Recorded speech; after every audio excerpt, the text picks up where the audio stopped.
Les états généraux de la culture, Agnès Saint-Soulier-Bigot, c'est quoi ça? D'abord, d'où l'idée est-elle partie? Et puis, qu'est-ce qui s'est passé? Et ça va servir à quoi? Je pense que déjà, quand on aura répondu à cette question, on aura fait une grande part du chemin. Alors, plusieurs choses. Nous, en 2016, on était en début de mandat avec François Bonneau.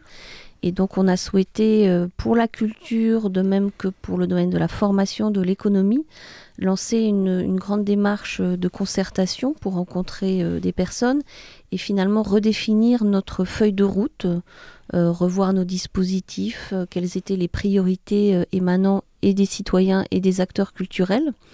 Donc ça, c'est un premier élément de contexte sur le début du mandat. Et puis, nous sommes sur un contexte législatif très important avec la loi NOTRe, nouvelle organisation du territoire de la République, qui a été votée en 2015, qui a beaucoup d'impact et qui est connue du grand public. Une autre loi moins connue, qui est la loi LCAP, Liberté, Création, Architecture et Patrimoine, qui est vraiment la grande loi culturelle pour ce quinquennat qui s'achève, qui a des répercussions très importantes dans le domaine de la conservation du patrimoine, avec la notion de site patrimonial remarquable, et la notion de liberté de création, de programmation. Et pour la première fois dans la législation française, on a la notion de droit culturel, qui est en fait une notion qui nous vient du droit international et qui vient d'être adoptée pour la France. Tout ceci a donc des répercussions très importantes à la fois dans le domaine de la gouvernance, puisque la culture fait partie des compétences partagées. C'est-à-dire que dans la loi NOTRe, je pense à l'économie qui est passée concrètement aux régions et aux communautés de communes. Les départements n'interviennent plus dessus. La culture, par contre, fait partie de ces compétences qui sont en compétences partagées. Et donc, on doit mettre en place, d'ici avant l'été, une structure de gouvernance partagée avec l'ensemble des élus et des acteurs culturels sur le territoire. C'est déjà un des premiers enjeux, ça, parce que souvent, ce qu'on reproche, entre guillemets, aux affaires culturelles, c'est qu'il y en a un petit peu partout, ça fourmille, alors à la fois d'initiatives, ce qui est souvent positif, mais aussi de ces questions de gouvernance, qui fait quoi? On a l'impression que les choses sont empilées, et le contribuable va toujours nous dire, le contribuable qui est aussi un auditeur, va toujours nous dire, mais où passe notre argent? Il y a du gaspillage. Donc là, c'est une manière aussi de recentrer peut-être un peu les choses. Alors, le législateur a voulu, donc je parlais du domaine de l'économie, c'est effectivement éviter cette multiplicité des interlocuteurs. C'est-à-dire qu'un chef d'entreprise, effectivement, pouvait s'adresser à sa communauté de communes, à son département, à la région, on n'y comprend plus rien. Oui, c'est le fameux millefeuille administratif. Voilà. Ou la lasagne territoriale, comme dirait un élu du Loir-et-Cher. Donc sur le domaine économique, aujourd'hui les choses sont claires depuis le 1er janvier 2017, puisque la porte d'entrée c'est la région, avec ici en région Centre-Val de Loire une agence qui s'appelle l'agence DevUp, qui est maintenant identifiée dans le monde de l'entreprise et qui va l'être de plus en plus. Oui, c'est l'agence de développement économique. Voilà, avec une implantation dans les 6 départements de notre région. Donc ça, sur l'économie, maintenant, les choses sont claires. Les choses sont claires. Et alors, au niveau de la culture, sur la culture, ça va l'être de plus donc en plus. on va être, nous, sur une instance, en fait, de partage et de travail collégial, où on va initier des chantiers de travaux suite aux états généraux, avec principalement l'idée en fait de faire travailler des structures culturelles entre elles, parce que un des éléments qui est apparu très clairement aux états généraux, c'est cette volonté de coopération, de structures bien établies qui vont épauler des gens qui émergent. Donc cette gouvernance-là aura notamment en charge le suivi de ce type de chantier. Ça s'est pas fait que dans la dentelle, ça, parce qu'on se souvient que Culture au Centre on a été la branche coupée. Il y a des personnes qui ont été licenciées, etc. Est-ce qu'on peut revenir là-dessus? Est-ce que d'abord les personnes ont été reclassées pour celles qui le pouvaient? Et puis dire un mot quand même, parce que ça avait fait un petit peu de bruit.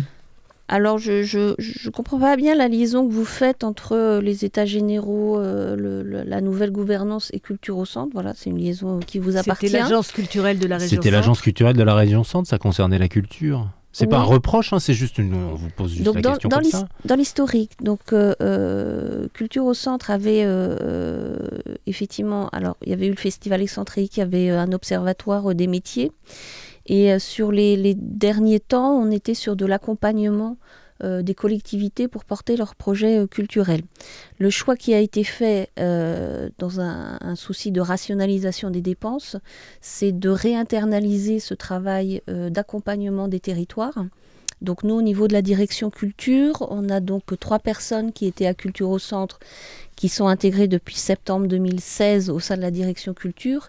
Et donc ces 3 jeunes femmes qui travaillent chacune sur 2 départements et avec qui je travaille en liaison étroite. Et on travaille en particulier sur le déploiement des pactes, projets artistiques et culturels de territoire, où là on va travailler tout particulièrement sur les zones rurales où il n'y a pas beaucoup d'offres culturelles. Et donc on les accompagne pour qu'ils puissent d'abord faire un diagnostic de territoire et ensuite monter une saison culturelle avec le souci de répondre aux demandes vraiment du public, des spécificités du territoire, aller vers des publics empêchés. Donc ce travail d'accompagnement, ça a été réinternalisé. Et sur la partie parc matériel qui existait à Culture au Centre, ce travail de régie a été confié à une association qui est basée à Orléans, qui s'appelle Artefact Spectacle. Oui, qui est à Fleury-les-Aubrais, je crois, de mémoire. Ou qui a plusieurs implantations, je crois. Voilà. D'accord. Alors il y a également... comme axe fort, issu de ces états généraux de la culture, le développement du réseau art plastique. Alors ça, c'est un travail, là aussi je le déconnecterai des états généraux, c'est un travail qu'on a initié maintenant depuis plusieurs années. Notre objectif, c'est d'être identifié sur notre région comme étant un lieu où on peut avoir beaucoup de visites, de lieux d'exposition autour des arts plastiques. Et notre idée avec le président Bonneau, c'est toujours de ne pas donner une exclusive sur une ville, mais d'être toujours sur un réseau avec l'objectif que les gens extérieurs à la région, les habitants de la région d'abord, mais les gens aussi extérieurs, dans un souci d'attractivité du territoire, puissent venir plusieurs jours sur la région pour visiter différents endroits. Donc la pièce socle pour nous, donc ça va être le FRAC à Orléans. Fonds régional d'art contemporain dédié à l'architecture. Voilà, avec une biennale sur l'architecture à l'automne 2017. Le domaine de Chaumont, qui est sur l'art paysager, mais qui développe aussi tout un travail d'exposition, d'acquisition en art plastique et en land art. Et puis plus récemment, donc on a eu les tanneries à Amilly qui ont ouvert en septembre, le Transpalette à Bourges qui a eu une très grosse restructuration et qui a réouvert sous cette forme en octobre. Alors on précise que tous deux, ce sont des centres d'art contemporain. Oui. Et le 10 mars sera inauguré le centre de création contemporaine Olivier Debré à Tours. Voilà, qui fera tout un réseau, tout un cheminement dans le domaine des arts plastiques. On peut rester sur l'art contemporain parce que c'est intéressant. les auditeurs, les spectateurs aussi pourront le voir. Oui, vous êtes filmés. Bon, ça vous fait peur l'art contemporain, mais non. Vous allez voir, c'est très simple. Vous venez de citer un certain nombre de lieux emblématiques, les tanneries d'Amilly, Chaumont-sur-Loire. On peut rappeler qu'il y a la Fondation du Doute à Blois, oui aussi, le centre Robert Debré qui va ouvrir à Tours. Olivier Debré, pardon. FRAC, Transpalette. Le FRAC, Transpalette, etc. etc. On peut même aller jusqu'au château du Rivaux, aux portes de l'Indre-et-Loire et du Poitou. François Bonneau avait évoqué, je me souviens, il y a quelque temps de ça, une possible route de l'art contemporain pour donner un peu de visibilité à tous ces lieux qui ne sont pas déconnectés d'une certaine réalité et qui ont une unité même. Est-ce que c'est toujours un sujet qui est d'actualité, d'imaginer vraiment que ça soit visuellement visible, c'est le cas de le dire, mais que voilà, on puisse dire la route de l'art contemporain en région Centre, c'est tout ça, et un lieu peut vous emmener à un autre, ils sont connectés entre eux, ils peuvent éventuellement se prêter des œuvres. Est-ce que c'est quelque chose dont vous parlez et vous faites peut-être plus que d'en parler? Alors cette interconnexion, en fait, elle existe. Alors l'idée de la route avec des panneaux signalétiques, ça, c'est un peu old school. Voilà. Aujourd'hui, on est avec son smartphone pour repérer les lieux. Voilà. Mais on est avec son smartphone, mais enfin, on se déplace toujours sur une route avec une voiture. L'idée de l'interconnexion, c'est que, par exemple, sur la Biennale d'architecture à l'automne, c'est le FRAC qui va travailler avec Amilly. Donc là, les structures, effectivement, vont se répondre. Et l'école des Beaux-Arts avec le Transpalette à Bourges seront également de la partie. Et on est aussi sur l'idée d'une triennale d'art contemporain, où là, on aura un pôle sur le Loiret, sur le Cher et sur l'Indre-et-Loire. Donc, je pense que ça répond effectivement à cette demande de route, même si ce n'est pas des panneaux au bord de la route ou des carrefours. Mais effectivement, cette idée vraiment que des gens, soit de la région, encore une fois, ou de l'extérieur, puissent se dire, voilà, on va passer 2 jours, 3 jours, 1 semaine sur la région centre, et on aura de quoi faire avec une thématique, avec une thématique très, très spécifique. Est-ce que ça veut dire qu'il y a besoin de rééquilibrer l'offre culturelle sur les 6 départements de la région ? C'est-à-dire est-ce qu'il y a des départements moins bien dotés que d'autres, notamment en matière d'art contemporain ? Alors, c'est tout l'objectif des pactes, les projets artistiques et culturels de territoire. Donc, actuellement, il y en a 72 sur la région Centre-Val de Loire. Et c'est un des objectifs que je me fixe sur ce mandat, c'est d'accroître ce nombre pour vraiment aller dans les zones, alors c'est plutôt les zones rurales, les zones périphériques, où effectivement il peut y avoir un éloignement géographique de structures culturelles ou d'une offre culturelle quelle qu'il soit. Donc sur ces pactes, nous on intervient en payant 48% du cachet artistique. Donc ça permet d'avoir une saison forte, avec une demande de recourir à des artistes professionnels et un tiers d'artistes qui doivent être de la région. Donc en fait, au travers des pactes, c'est à la fois assurer une équité entre les territoires pour que personne ne soit éloigné de la culture, mais c'est aussi une aide en fait à la diffusion pour les artistes régionaux. Au lieu de leur verser une subvention en direct, finalement en subventionnant la communauté de communes qui va payer les cachets, finalement ça leur permet de travailler. Donc là on est sur l'idée d'une aide économique, d'un soutien au réseau des artistes. Est-ce que c'est surtout le Berry qui est soutenu dans cette affaire ou plus généralement les zones rurales de tous les départements ? Les 72 pactes, c'est vraiment sur tous les départements. Ça tient vraiment à la volonté, alors soit de communes qui s'associent ou le plus souvent de communautés de communes qui vont se regrouper. En fait, la motivation, c'est est-ce que les communautés de communes veulent prendre la compétence culture ? Voilà. Et c'est le cas ? Ça se fait petit à petit. Nous, ce qu'on ressent, c'est une maturité qui est différente suivant les territoires, une volonté de prendre cette compétence culture très rapidement, d'autres... bon, voilà. Il y en a certaines qui sont mieux dotées que d'autres. On peut penser à la communauté de communes de Grand Chambord. Naturellement, comme son nom l'indique, il y a le domaine national de Chambord sur son territoire. Ça tient pas ça forcément... pourrait être, mais dans la Beauce, sans être désagréable avec les Beaucerons, mais l'offre culturelle n'est pas forcément toujours la même. Alors, Grand Chambord, en l'occurrence, c'est sur Impact, mais cette volonté, elle est pas forcément connectée à des structures qui existent déjà. C'est vraiment une motivation des élus que d'offrir une saison, une programmation culturelle. Et toute la volonté, elle est là. Et sachant qu'aujourd'hui, dans les pactes, même si les gens ont juste une salle des fêtes, un point relais lecture, ce qui est intéressant, c'est qu'on a des artistes qui proposent des petites formes théâtrales ou de lecture ou dans l'espace public. Donc, une communauté de communes qui n'a pas une scène, un plateau technique avec tout l'attirail technique peut tout à fait proposer une saison culturelle. Oui, même à des endroits parfois intéressants et donc on ne s'attend pas à trouver ça, comme à Lignières. Ah oui, les bains-douches. Alors les bains-douches, du coup, pour le coup, vous connaissez bien, c'est votre territoire. C'est une structure qui est très très bien équipée. Dans le Cher, oui. Voilà, mais c'est un peu au milieu de nulle part quand même, donc c'est pour ça que. Mais là, voilà, c'est au milieu de nulle part. Ils apprécieront, merci.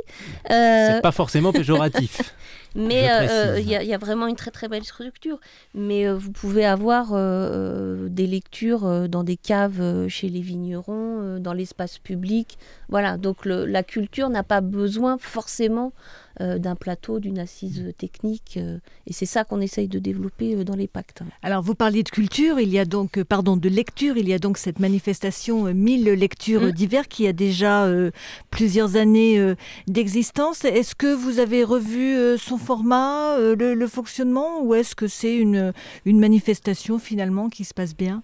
Nous, on continue sur la lancée, donc c'est toujours la même idée de diffuser, de faire connaître la littérature contemporaine avec des lectures chez les habitants, dans des lieux plutôt déliés à la lecture, bibliothèques, médiathèques, et dans des librairies, et puis dans des lieux autres de commerce, d'associations. Voilà, donc on est toujours sur ce travail-là, de comédiens professionnels qui choisissent un livre, qui viennent lire tout ou partie du texte, et ensuite il y a un temps d'échange avec les personnes qui sont venues assister. Avec le défi de toucher chaque année de nouveaux publics. Voilà, donc il y a effectivement l'idée de faire tourner les lieux, puisque si on reste toujours dans les mêmes lieux, c'est évidemment toujours les mêmes cercles de public qui vont revenir. Et dans le domaine de la lecture, on a aussi un dispositif qui est porté par notre agence régionale cyclique, qui s'appelle Littérature, auteurs, lycéens d'aujourd'hui. Je pense que je l'ai dit dans le mauvais sens. On dit Lala, dispositif Lala, où en fait on achète des livres, recueils de poèmes, bandes dessinées, romans, qui sont remis à des classes. Et ensuite la classe va travailler sur ces textes avec à la clé une rencontre avec un des auteurs. C'est un dispositif qui est ancien, ça ?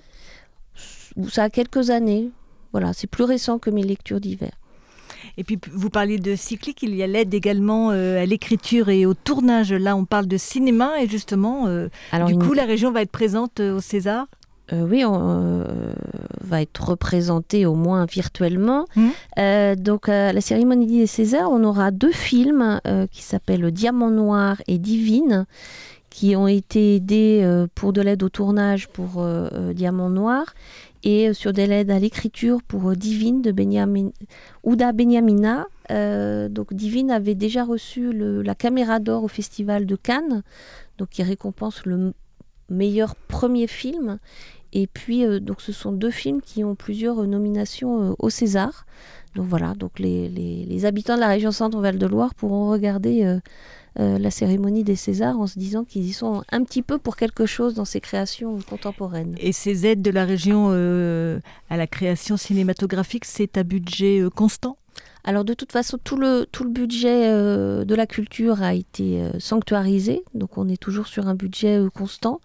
Et sur l'aide cinématographique, on est à un peu plus d'1 million d'euros d'aide par année, et on retravaille actuellement, ça c'est aussi de l'actualité, on retravaille notre convention avec le CNC, Centre du cinéma et de l'image animée, qui apporte également un soutien à cette politique volontariste.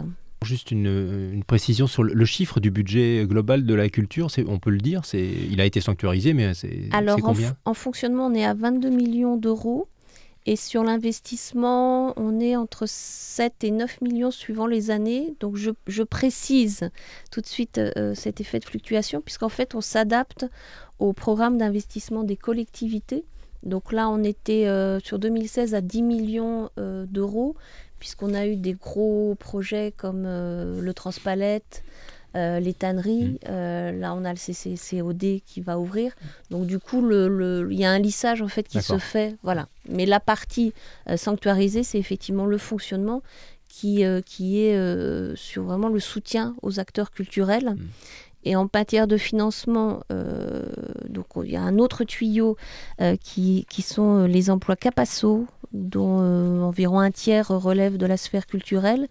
Et puis, mon collègue Dominique Roulet à l'aménagement du territoire, finalement, gère aussi des éléments liés à la culture, puisque dès lors qu'on est sur une salle de spectacle, une bibliothèque, on va les aider via les contrats de pays ou les contrats d'agglomération. Une question sur Chambord, ça a agité un peu le landerneau local, ça a dépassé le simple Loir-et-Cher, mais au moment des vacances de Noël, Guillaume Pelletier, élu de la région et maire de Nain-sur-Beuvron, a sorti une idée d'organiser un grand spectacle façon Puy du Fou, dit-il, avec pour fond de scène Chambord. Maurice Leroy, président du département de Loir-et-Cher, serait aussi partie prenante, enfin voilà, souhaiterait ça. Bon, levée de bouclier de la part du domaine national qui a dit non mais attendez, pas du tout, il n'en est pas question, enfin pas maintenant, pas tout de suite, c'est une grosse structure, pourquoi importer quelque chose qui vient d'ailleurs, avec Philippe de Villiers, blablabla. Vous, Agnès Saint-Soulier, qu'est-ce que vous pensez déjà de ce projet ? Est-ce que c'est complètement fantasque ? Est-ce que ça n'assurerait pas, malgré tout, une visibilité nationale, voire internationale ? Est-ce qu'on enterre complètement la chose ? Est-ce qu'on ouvre quand même une discussion avec les différents acteurs possibles ? Je suppose que, évidemment, tout cela est monté jusqu'aux oreilles de la région. La région, c'est vous et François Bonneau, notamment. Bon, qu'en pensez-vous ?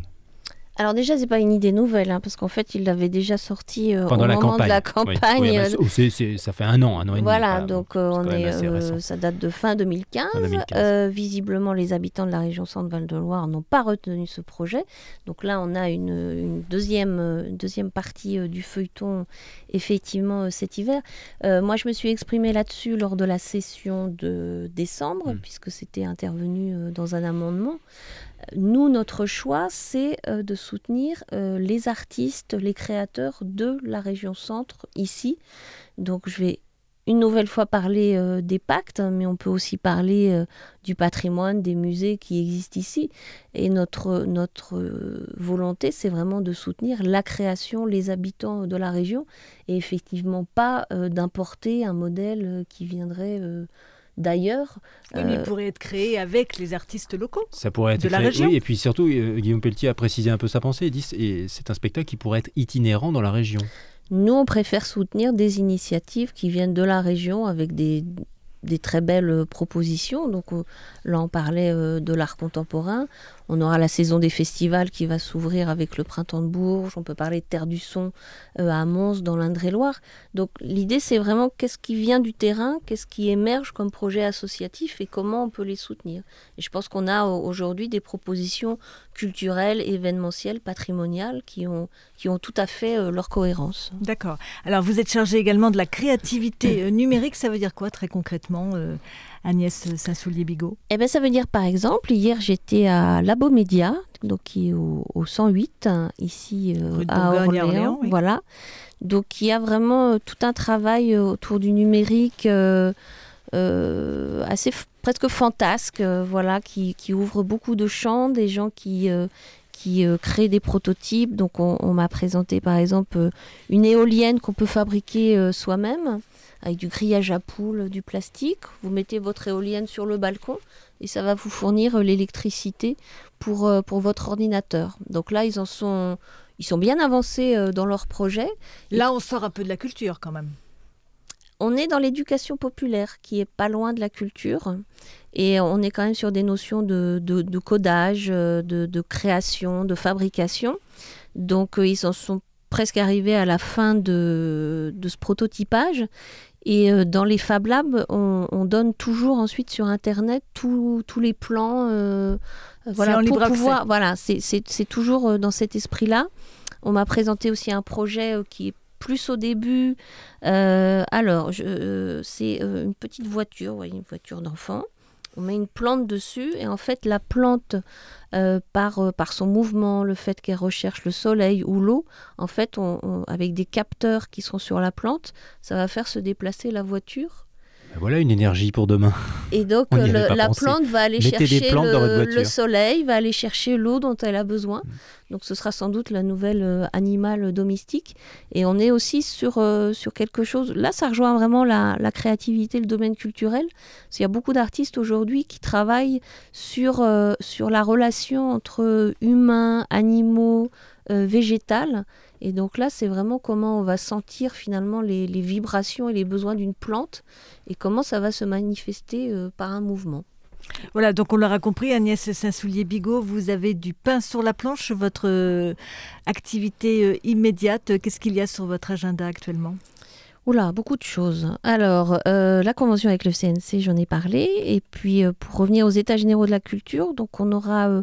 une demi-journée le 14 mars au Théâtre d'Orléans, l'après-midi, de restitution des États généraux pour effectivement donner nos grandes pistes de travail. D'ores et déjà, ce qui a retenu notre attention, les gros points de synthèse, c'est de retravailler sur l'équité territoriale. Donc ça rejoint notre politique des pactes qu'on va pouvoir développer. Et puis, on avait eu une étude du Césaire en 2016. Conseil économique régional et environnemental. Qui avait permis d'établir qu'il y avait 16 000 emplois culturels dans la région, ce qui est autant que la cosmétologie ou la pharmacie ou la chimie. Donc un secteur économique très fort, très important, mais caractérisé par une grande précarité, un multisalariat, de recours à des statuts indépendants. Des temps partiels. Des temps partiels. Donc nous, on doit travailler, comme on a une compétence en formation et en économie, à sécuriser ces parcours. Donc dans la journée du 14 mars, et puis dans la suite évidemment du mandat, ce sont des thèmes sur lesquels on va travailler.